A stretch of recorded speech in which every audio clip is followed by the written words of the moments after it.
So let me just tell you about this picture. Oxford archives are stuffed full of material, but it takes a long time to catalogue it all. And back in 2010, when I was writing about Griffith Lewis, this picture had just been discovered.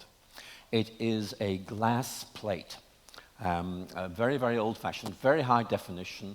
This is the entire undergraduate population of University College Oxford, normally hundreds of students. This is the entire undergraduate population in May 1917. That is C.S. Lewis, and they're all looking rather grim, and you know why, because all of them would have been called up. All of them knew perfectly well that they might not ever come back. And indeed, Lewis went on to train at an officer training camp in Oxford, and in one of the saddest letters he ever wrote, he reflects when he came back to Oxford. This is what he said: "There were 5 of us who went to France. I'm the only one who came back." So, you know, he was a second lieutenant in the Somerset Light Infantry, and the attrition rate amongst junior officers was massive. And Lewis came back very badly wounded, as you probably know, but actually survived. So it's a very sad picture, but it just reminds you, again, just the mental experiment I suggest. What was he thinking of? Was he thinking, one day I'm going to be remembered as the greatest Christian apologist? Well, certainly in Northern Ireland. No, way beyond that. But no, he was an atheist. And the issue was, would he be coming back alive at all? So I know I'll take this picture off, but I thought you'd like to see it, because it kind of just gives a bit of substance to what we've been talked about. So let me now get the next slide up, and we'll start the new series.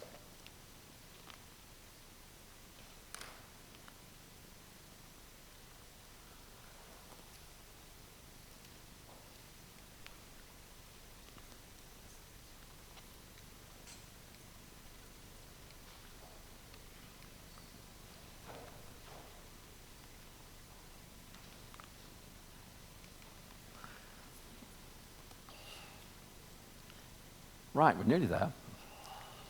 So what I want to do in this lecture is really just take the discussion I began to have with you a little bit further and talk about the importance of the relation of story and arguments.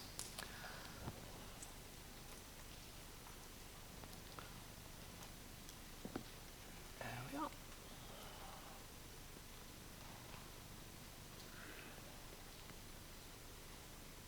There we are. Okay. So Lewis, of course, was very much engaged with this question of how we understand Christianity and how we begin to articulate it to an audience who might understand something about what Christianity is, but have questions about it. And so what I want to do is focus on some issues Lewis addresses, and he does this mainly by appealing to stories. And again, a point I made in the previous lecture was very often we think of stories as sort of ornaments to lectures, or to add a little bit of imaginative enticement to what might otherwise be rather dull talks.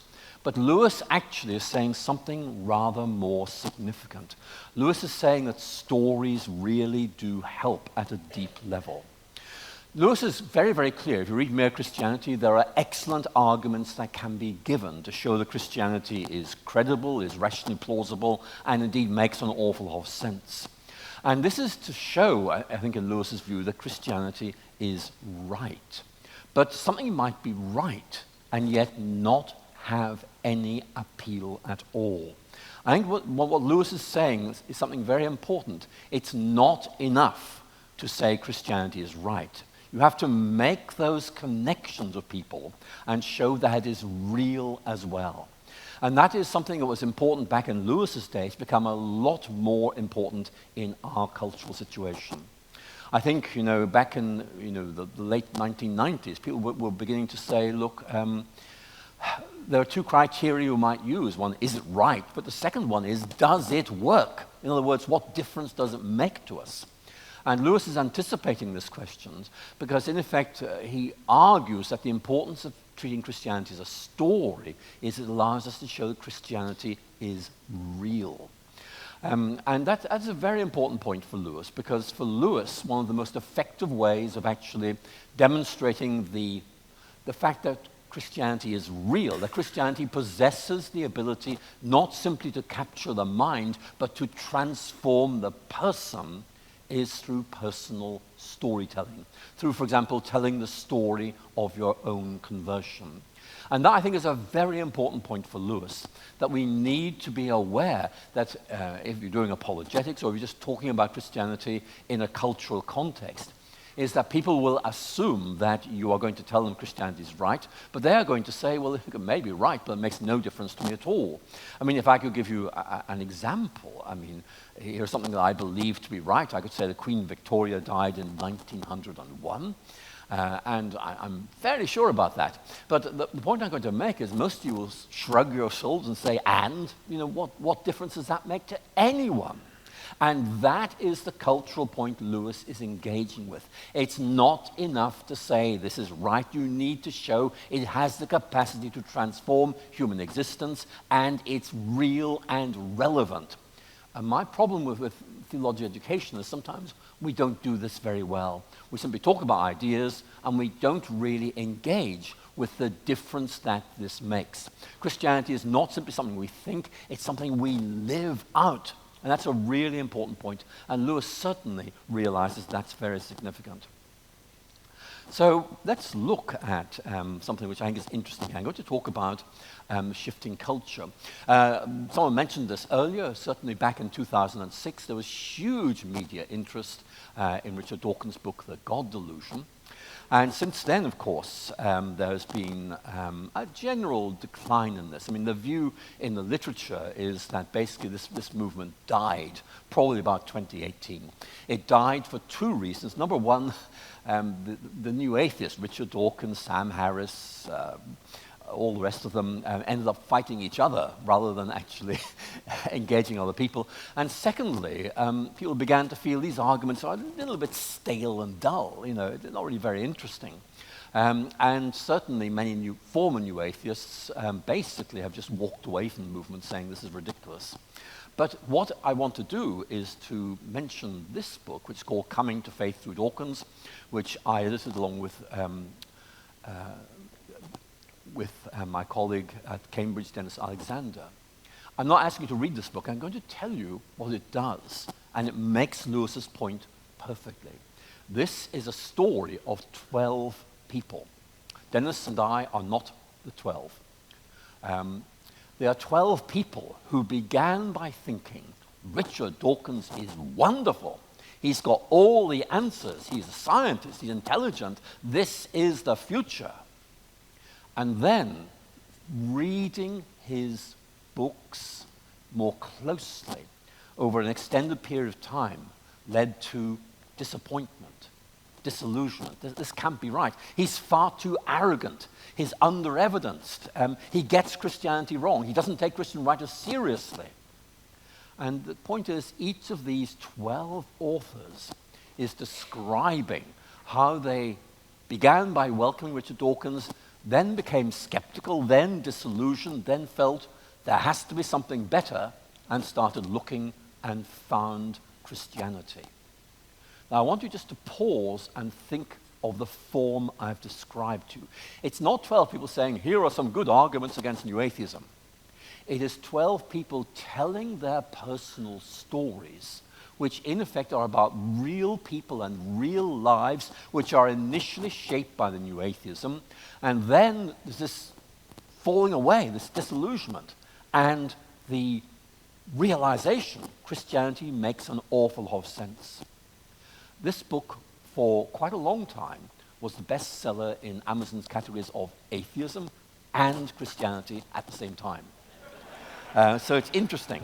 But the point I'm going to make to you is simply this. The arguments on their own, Yawnsville, we've been there before, they're not interesting. But the story of people telling their lives about radical changes in commitment And what moved them to there, there's argument in there, but the big thing is personal interest, a change, a radical change in outlook. And that's the point I want to make. The point that Lewis made before me and made very, very well indeed, that we need to think in terms of the importance of telling stories. Because Lewis's story is itself really interesting. And I told a little bit of it already, but if I could make this point, I think each of you has a story to tell which might actually make some of the points I've just made in my talks and will continue to make throughout this day. So you need to be aware of that. There's a certain authenticity. That's a comment that was made by a lot of people reviewing that book, Coming to Faith with Dawkins, that these were authentic stories of people just telling what they saw and the difference it made to them. And that could be part of who you are as well. So I do need to make that point. But of course, we do live in a changing cultural situation. And John Gray, in his book, 7 Types of Atheism, I mean, he's extremely rude about the new atheism. He says it's lightweight, it's kind of an entertainment value, and they don't really understand atheism or Christianity. He just kind of way writes them off. What he says is basically that in his view, an atheist is simply someone who doesn't know what to make of this idea of God. But I think what we're finding is, both certainly in the mainland, but over here as well, is that there's a growing number of people who would self-describe as religious nuns. And what I want to say is Lewis really does equip us to deal with these people.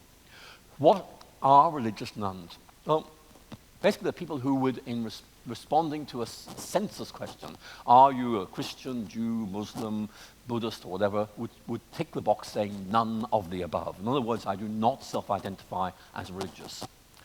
As you can imagine, this is interesting intellectually, so there have been a huge number of studies looking at these religious nuns. And this may not surprise you at all, but here is what these studies have shown. Number one, an awful lot of these people still believe in God. They just don't define as religious. Number two, a lot of them have extremely rich and complex religious views, which very often are a bit weird, but actually some of them are recognizably Christian. And again, it's the point they don't self-identify as Christian, but they're clearly looking for something and haven't yet found it. And so they're not atheists. If you look at some of the atheist literature, you'll see a religious nun is portrayed as an atheist. Well, no, they're not. They're searching. They haven't really found something. And what I want to say to you is that Lewis plays a very significant role in relating to these people for 2 reasons. One of them is this very significant emphasis on Christianity as something that is transformative, that is able to bring meaning and significance to life. It's all about the redirection of your story. It's all about going deeper into what reality is all about. But more importantly, Lewis is also, in effect, giving us a way of starting where these people are and building on that. So I think Lewis is very, very interesting in this situation. So moving on from there, I think the basic point is that arguments have limited potential here. And you remember I mentioned this quote, I didn't give you the full quote, I just hinted at what it said earlier, but I want you to remember this because it's very, very integral to what Lewis is saying, and I think it is relevant here. Make religion attractive, make good people wish it were true, and then show that it is worthy of reverence because it really understands human nature, attractive because it promises true good. Now, some of you will say this sounds a very pragmatic way of talking about Christianity, that's able to actually make sense of humanity and give them a way of finding fulfillment and flourishing. What I want to say to you is that in many ways what Lewis is saying is that apologetics is not simply about engaging the mind, it's about engaging the imagination and also engaging a question which an awful lot of people are asking, which is this: how do I live a good life? What is there that enables me to make sense of myself and try to enable me to live a good life? In a conversation earlier, one or two of us were talking about Jordan Peterson. Jordan Peterson is hugely attractive to a lot of younger people. Why? Well, again, there have been academic studies on this, and one of the reasons seems to be that Peterson is asking questions that a lot of young people are asking, and they are not finding answers elsewhere. So we need to think about that very carefully. Are we presenting Christianity in terms that are too theoretical, that don't in effect emphasize the importance of Christianity as a way of finding meaning, finding significance, living the good life? And those of you who read more recent writers like the French philosopher Pierre Hadot, H-A-D-O-T, who argues that in effect ancient philosophy was really about trying to live a good life and find meaning. You can begin to see how there are some connections here. And what Lewis would want to say to you, and I would echo him here, is that Christianity is extraordinarily good at finding meaning in life. It's extraordinarily good at helping you figure out how to live a good life and enabling you to do it. But we don't talk about those enough because we seem to be talking about, in engagement with Richard Dawkins, or, yes, we can defend the existence of God against all these criticisms. We are on the back foot. We're not really talking about things that really matter. And this, I think, is why Lewis is so important. Again, back to the Chronicles of Narnia. What is Lewis doing there? One of the things he is doing is, in effect, telling stories of people who begin by feeling humble and inadequate and useless. They encounter Aslan, and Aslan is transformative. If you read the Lion, the Witch and the Wardrobe, one of the things you might linger on is Lewis's detailed description of the way in which the children respond to the mention of Aslan when they're listening to Mr. Beaver. And in effect, some find themselves,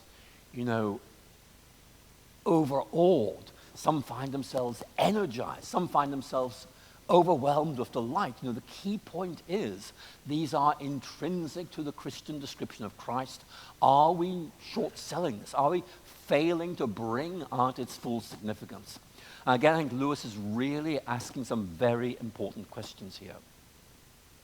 So let's just think about this distinction between true and real, because I think it is very, very important. Again, I've given you, I mentioned Queen Victoria, there's another one. 2 and 2 make 4. Again, you're going to say, well, so what? This makes no difference to it whatsoever. I think what we need to do is really bring out, and Lewis does this very, very clearly, is that faith is not simply saying, here's a set of ideas that we accept. It's about, in effect, entering into a way of thinking, a way of seeing, and a way of living that enables us to achieve authenticity, to find meaning, and to live a good life. And that's something that Lewis argues is integral to the Christian vision of reality. And he talks about a lot in terms of faith as trust. Trust that this way of seeing things is right and can deliver. And then entering into this way of thinking and living that allows us to flourish and live meaningfully. Now, this is just Lewis. He just says this. But I do want to emphasize, again, how well Lewis correlates with recent empirical psychological studies, which in effect bring out how important these themes are to human existence, and especially to young people. Finding authenticity, believing that they matter, believing that they have a purpose which brings dignity to their lives. That's what they are looking for. I've just mentioned those 3 things. Each one of you can see immediately how Christianity makes a connection with them. I don't think we're doing it well enough. I think one of the things that Lewis, would encourage us to think about is how we can make sure we really do bring out these connections. We're not imposing on Christianity, we're disclosing the difference that it makes. We're short-selling it. And again, Lewis, in his narrative, is able to bring these points out very clearly indeed. So again, let's go back to this book here.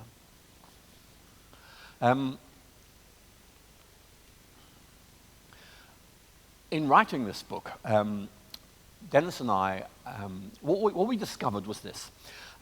Both of us are known as being people who talk about science and religion, and he's based at Cambridge, I'm based at Oxford.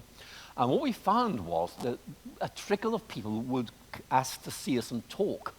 And they were people who, in effect, wanted to either study theology or to go into academic study the field of science and religion. So Dennis and I had these conversations. One of the questions we'd ask is, well, how did you get interested in this?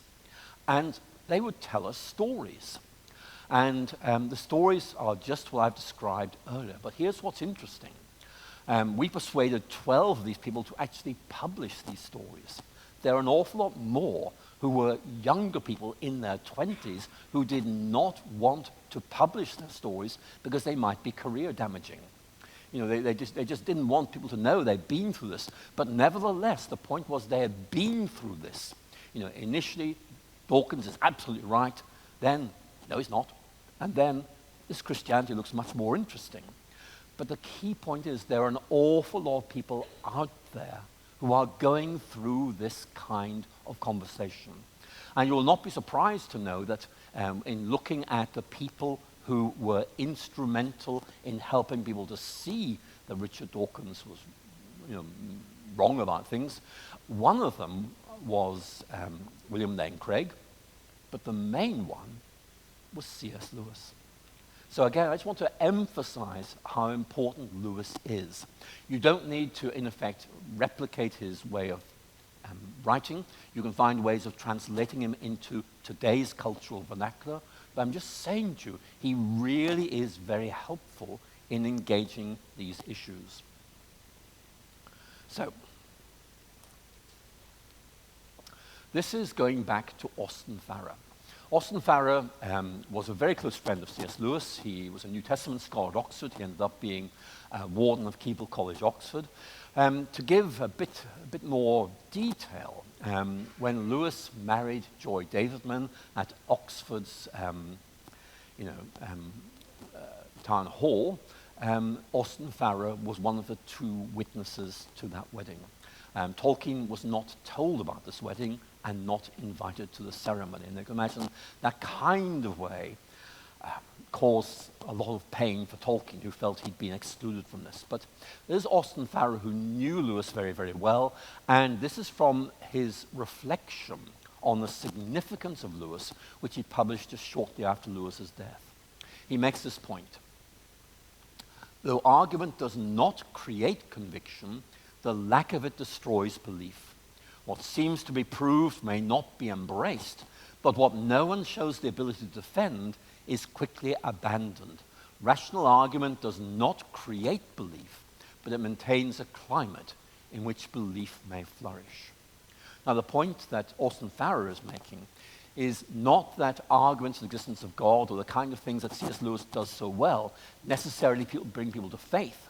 They, in effect, make it very, very clear a good case can be made for saying that faith is defensible. And that's something we really need to make sure we keep on the agenda, because it is so easily lost. Here's what a lot of people have observed. What people have observed is this. That a lot of people, in reflecting on, for example, the rationality of faith or existence of God, or the problem of suffering, are not looking for absolute knockdown arguments that these things are all easily dealt with. What they are looking for simply is reassurance that there is an answer to this question, and finding someone who seems to be a trustworthy person who they can hold on to. Now, it's a very interesting point. And there's a very interesting research article recently looking at how people respond to Richard Dawkins' argument that you cannot be a scientist and a Christian.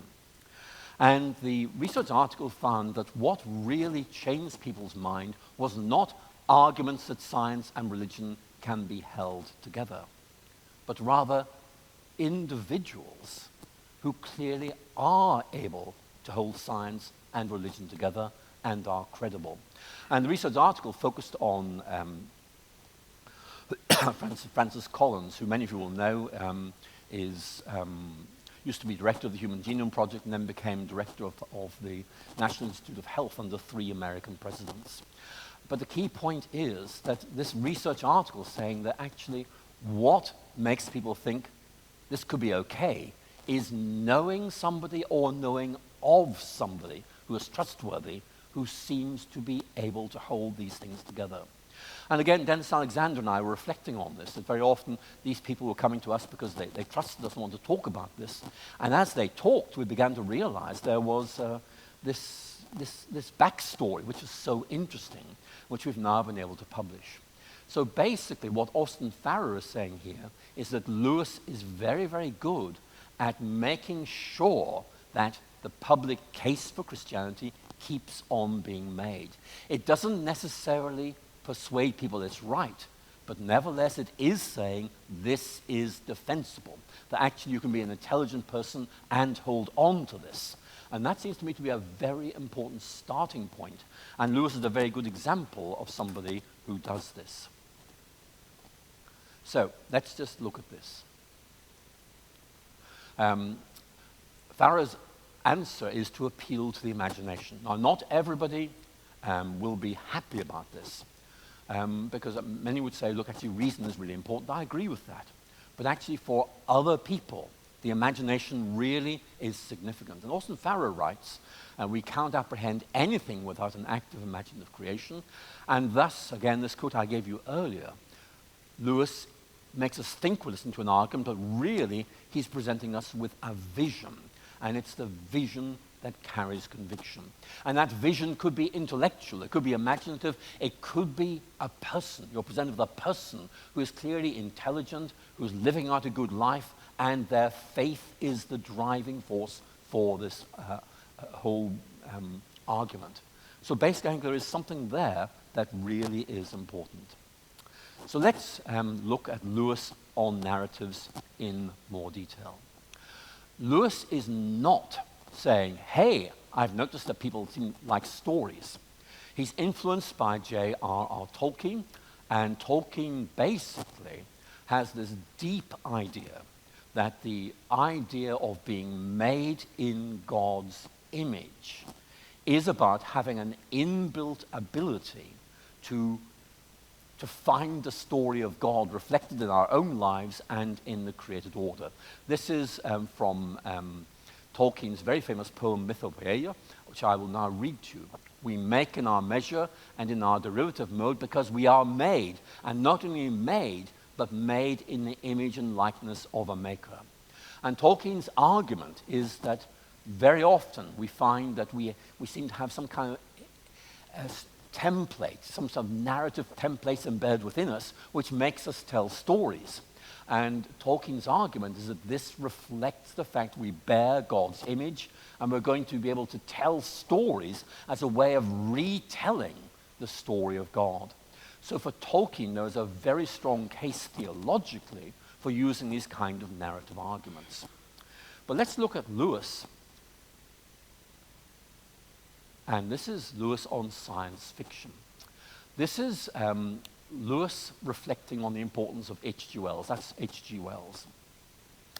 During the 1890s, H.G. Wells wrote a series of science fiction novels, The Invisible Man, The War of the Worlds, The Time Machine, all of which, in effect, used the genre of science fiction and also, basically, as I point out here, used it to articulate Wells's naturalist, evolutionist worldview.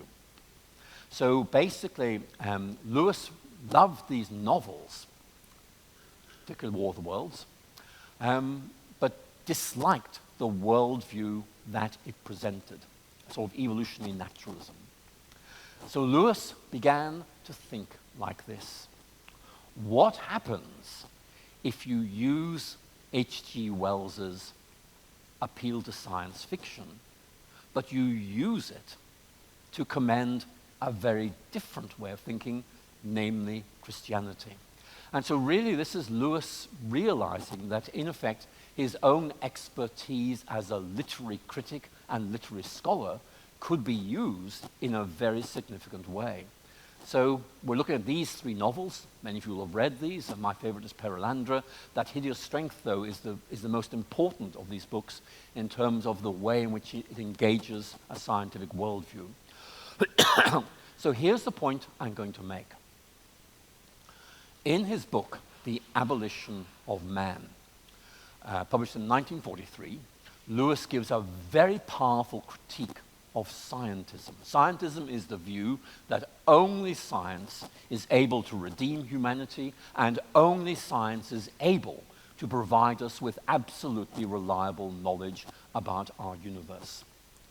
And those of you who've read that book, The Abolition of Man, will know the arguments, and you may share my view that it is actually quite a difficult book.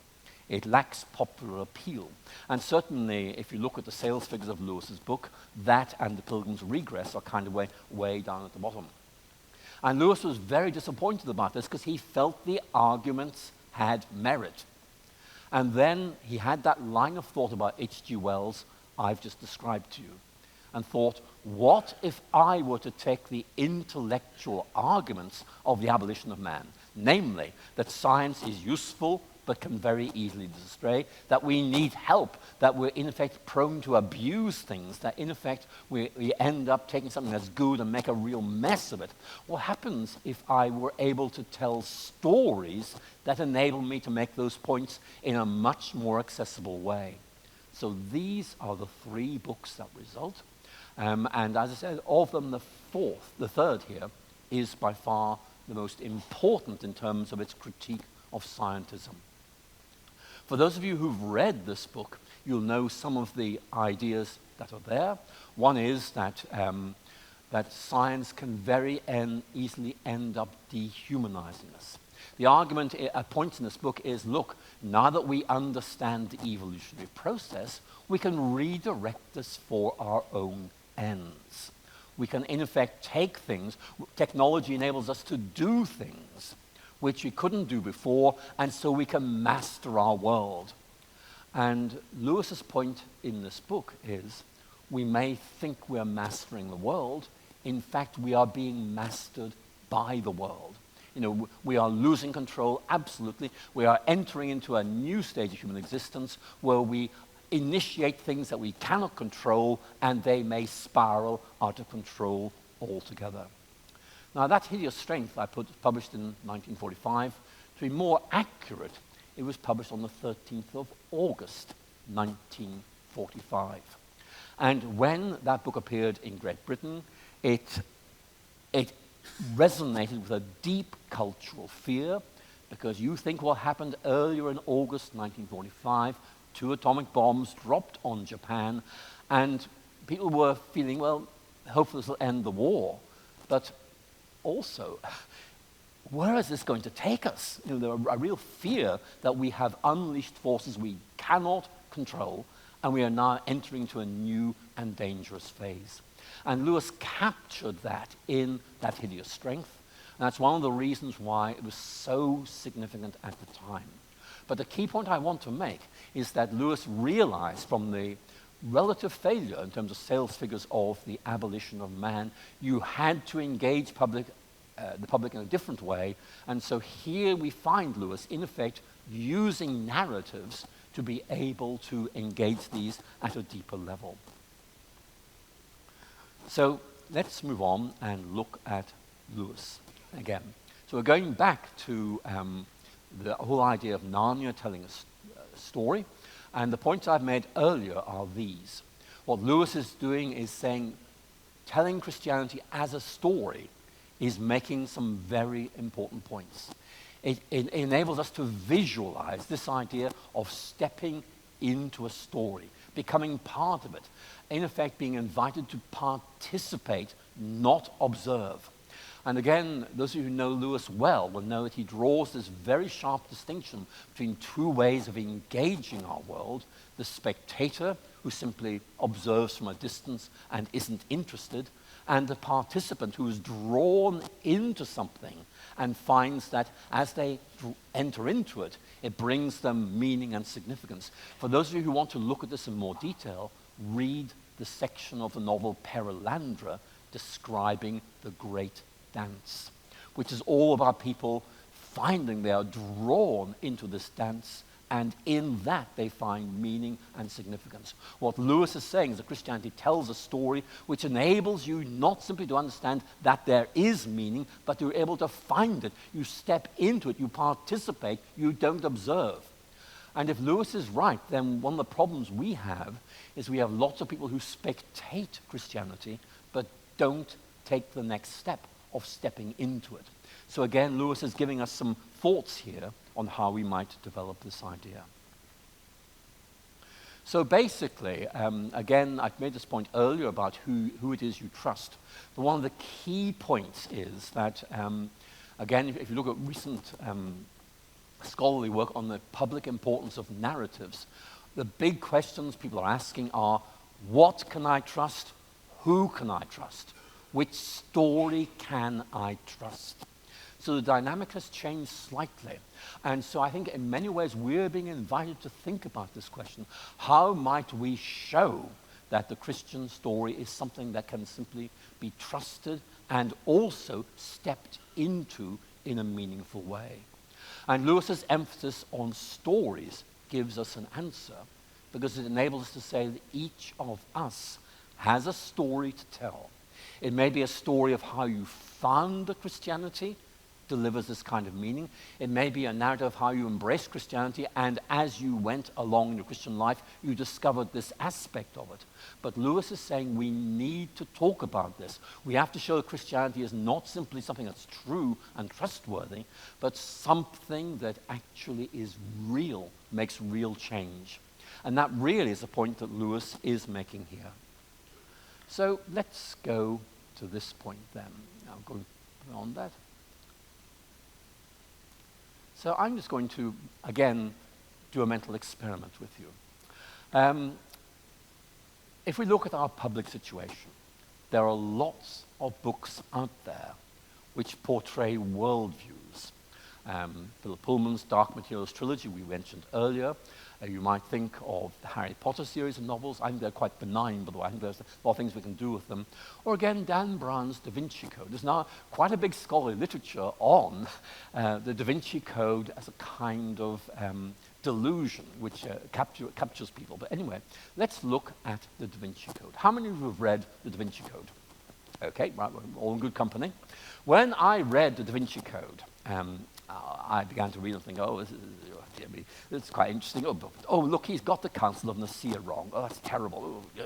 And what I found was I was sort of grumpy, and I was saying, always making mistakes. I wonder what happens next. I kept reading, even though I knew what I was reading was wrong. It was a story that was well told, and it dragged me into the narrative. And that's the point I want to make. Where are the Christian equivalents of that? Well, the answer is we have a lot of Christian writers who are doing this. But if I can just say this, Lewis and Tolkien are examples of writers who in the past did this and did it very well. And I'm just slightly worried that we're kind of lacking comparable voices today. And there may be somebody in this room here who might be able to do something about this, or know somebody who might be able to do something about it, because these stories really do matter. And again, all these here are in effect saying that there is something about a well-told story that makes us step into it and keep going. And what scholarly studies of Lewis are showing is a lot of people are drawn into these books by curiosity, like the narrative, and as they keep reading, they begin to say, this is quite good. I quite like this. Oh, that I didn't understand that. That's good. And it's a way, in effect, of allowing people to explore Christianity in an unthreatening way. And I think that's very important because people value their anonymity and they can read C.S. Lewis on their own. Nobody knows about it. But they want to, in effect, explore this. And so fiction, I think, really is important. Now I'm running out of time, so I'm going to end in a moment. And it's going to, again, go back to that point that Lewis made in this 1941 sermon, The Weight of Glory. If you're wondering where the title comes from, it's a phrase from one of the sermons of John Donne, who talks about the exceeding weight of divine glory. Hebrew word kavod, as you know, means heaviness or something like that. But here is what Lewis is saying. We've got to show people that Christianity not simply tells a story, but tells a better story. We've got to out-narrate the alternative narratives of our culture. And so Lewis is asking, how can the cultural dominance of materialist meta-narrative be broken? And his answer is quite simply, we're held spellbound by a materialist worldview. We need to show there is an alternative. And that means making sure, A, the Christian meta-narrative is talked about, B, living out this Christian meta-narrative so people can see what it looks like, and of course, being willing to talk about it. Ladies and gentlemen, I've run out of time, but I've touched on a lot of topics that you may want to talk about. And also, if I could say so, if we have unfinished business from the first lecture, please feel free to bring those questions now. So we have 15 minutes? Yes, we have until 12:45. Okay, we have about 15 minutes. Let's see how many questions we can deal with. Yes.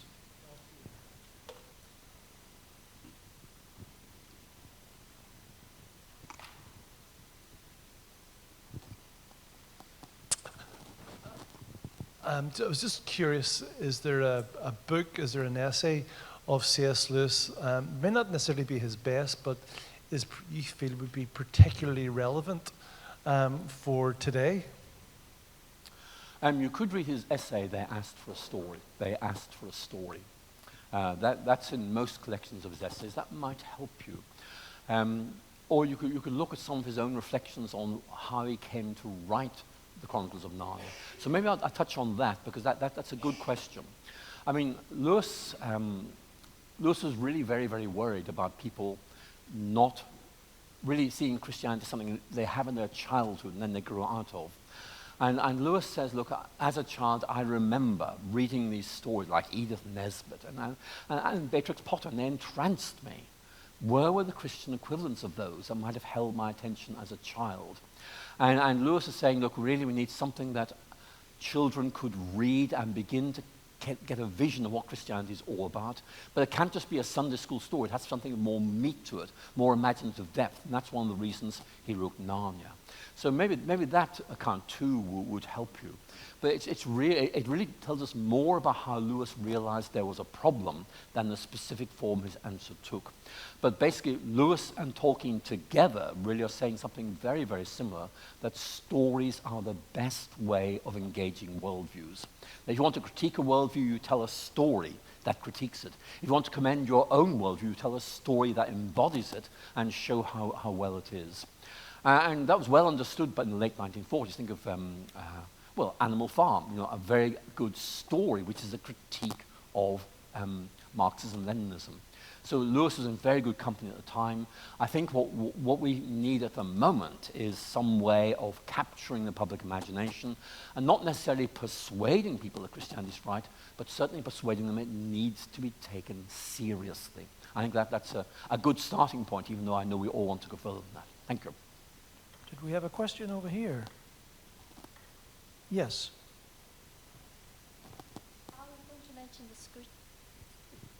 Are you going to mention the Screwtape letters? That was C.S. Lewis, wasn't it?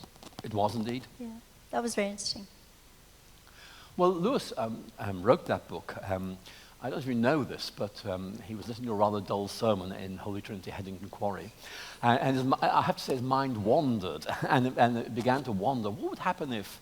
And he began to develop this plot line. And of course, the remarkable thing about the Screwtape letters is that the spiritual advice Lewis gives is actually very conventional.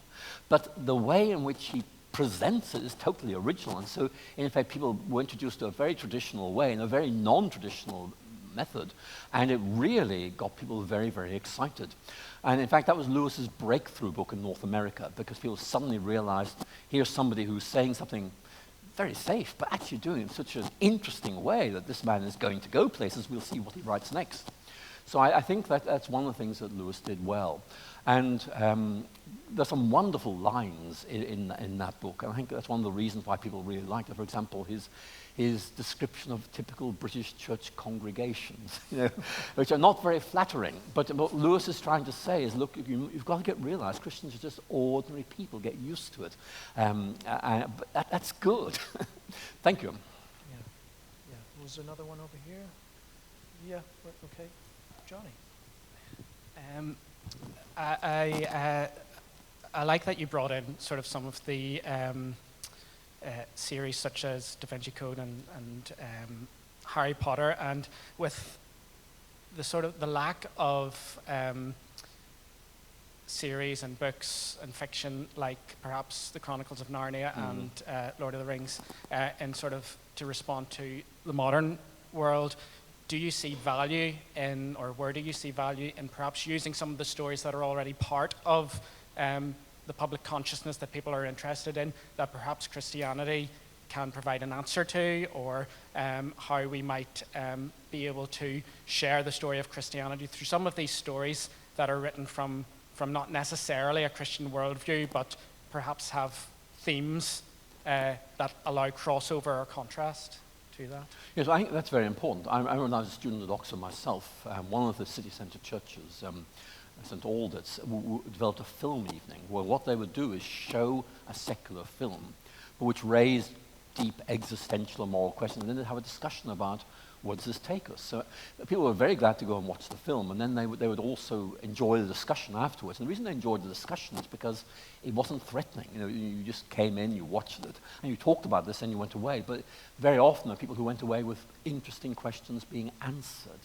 So I think if you can find a way of doing that's actually a very good way of doing it. And certainly there are a number of books which are about Christian apologists taking well-known stories and opening up angles in perhaps surprising ways. And I mentioned Marilynne Robinson earlier. Now, Marilynne Robinson has actually gained quite a following in North America, and actually over here as well. And it's not because she's saying, you know, Christianity is great, get used to it. It's much more that she is showing that ordinary people have very deep spiritual and existential questions which secularism doesn't answer. And she doesn't necessarily provide you with the answer, but she certainly makes you go away thinking, there has to be something better, isn't there? And of course, she gives you some signposts which might take you in some very helpful directions. So the answer is there are some people there. And what I'm saying is that people aren't using the approach that Tolkien and Lewis use. And particularly, I sense an absence of people who are writing for a younger age range. And I think we lose people at a very early stage. Happily, a lot will come back, but I'm just aware of this difficulty. Thank you.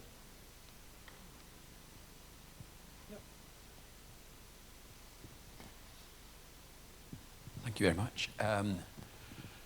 What I'm sitting here thinking is C.S. Lewis was doing all this while holding down a day job. And I mean, how did this man manage to do all this? And our meetings and our discussions are all to do with the things that weren't the job he was paid to do. So that's my first question, because he wasn't, I don't think he was a shirker in terms of his own job. I don't think the boss had him in and said, you know, you're spending all this time doing this Christianity. That's not what we're paying you to do. And really my question is, do we know why Lewis was not granted a chair by Oxford University? Yes, please.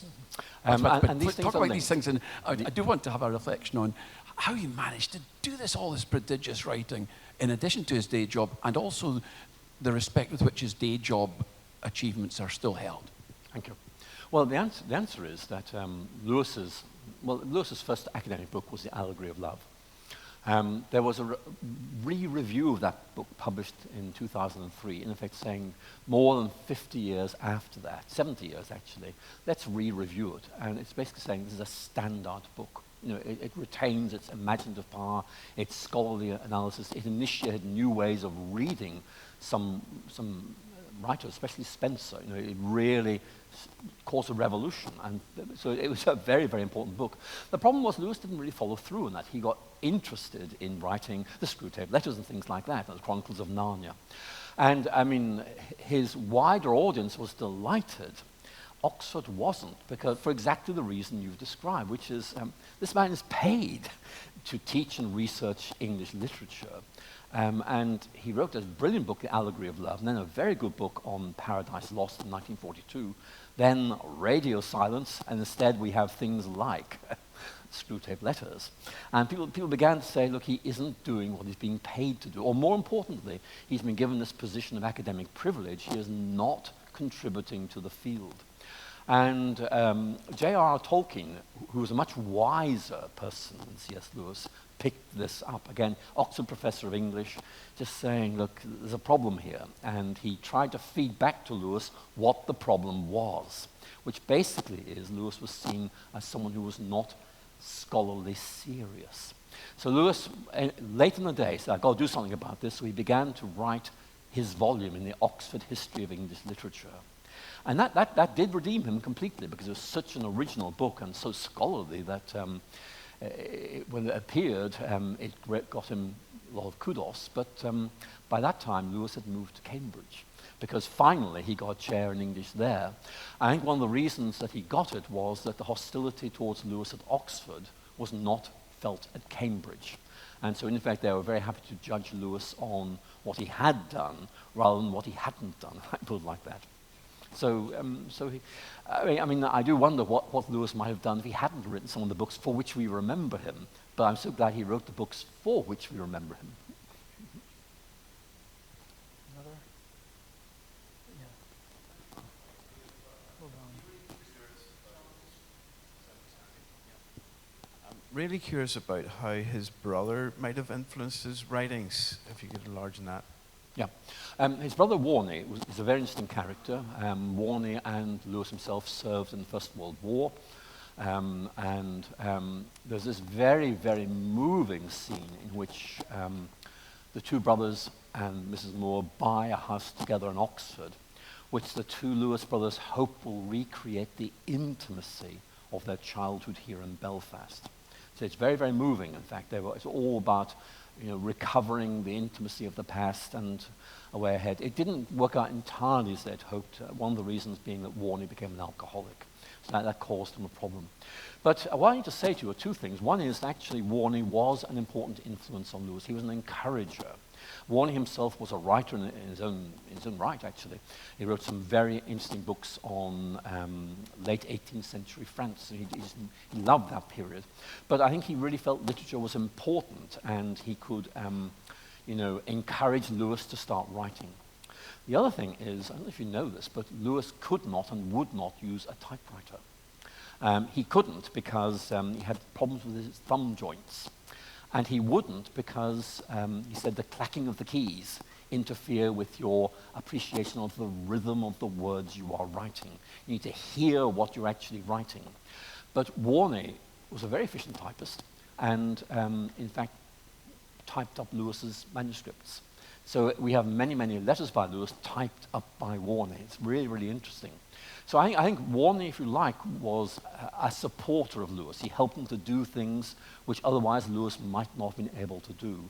So if you like, I think Warney, with the benefit of hindsight, offered Lewis an awful lot of support and encouragement at critical moments, even though I'm afraid we know that Lewis came to see Warney as a bit of a burden in later life because of his alcoholism.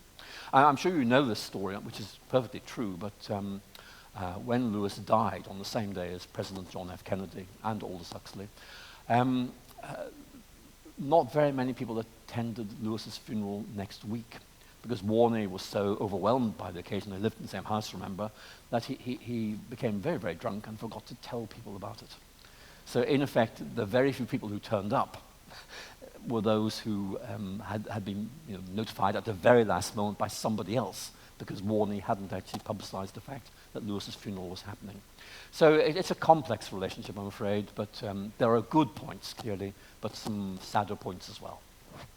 Right. One last question right here.